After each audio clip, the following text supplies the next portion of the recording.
Houston, we have a problem. What just happened here? Everything was going so well. The economy was roaring right along all across the country. The rest of the world had as much as forgiven us for George W. Bush and was already starting to like us again. Terrorism was quickly becoming just a distant memory, and the whole planet was practically healing itself, all thanks to President Barack Obama. And in one shot, we just flushed the whole thing right back to the 1950s Jim Crow society.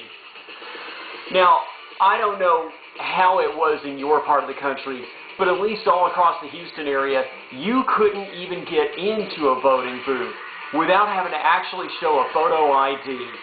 Come on, what kind of a racist policy is that anyway? Not that I'm trying to call anybody a racist, mind you, this isn't personal.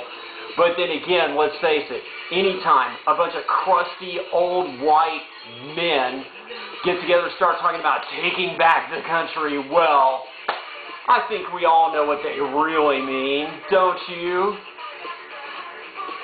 Not that you even had to suppress the vote anyway. At least here in Texas, everybody knew that Greg Abbott and Dan Patrick were shoo-ins for their respective slots. We just didn't expect it to be this resounding. Where's the Latino community in all of this? Weren't they the ones who were supposed to flip the state of Texas from red to blue? I wonder what went wrong there.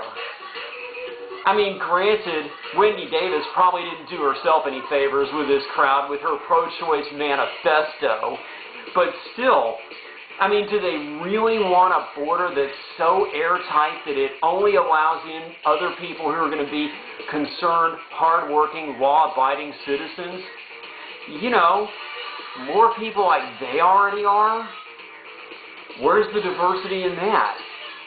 But it was Dan Patrick who really took it over the top coming down the stretch, invoking border security not just because of the illegals, as if that wasn't already offensive enough, but no, to protect us from, wait for it, from the extreme Islamic terrorists who would sneak across the southern border if only given a half a chance.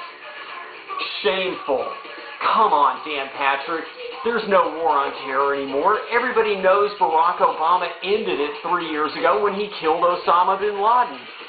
Have you forgotten that quickly, or do you just fabricate this stuff out of whole cloth now?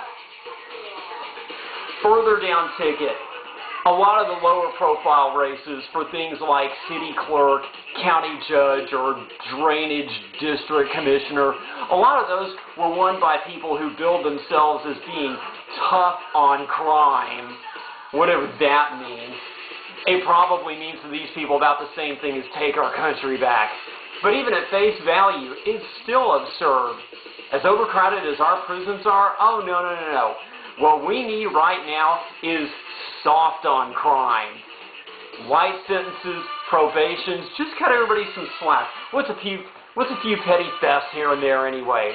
When so many people out there have so much more than they really need or even deserve. And all those pedophiles out there, I'm sure they mean well.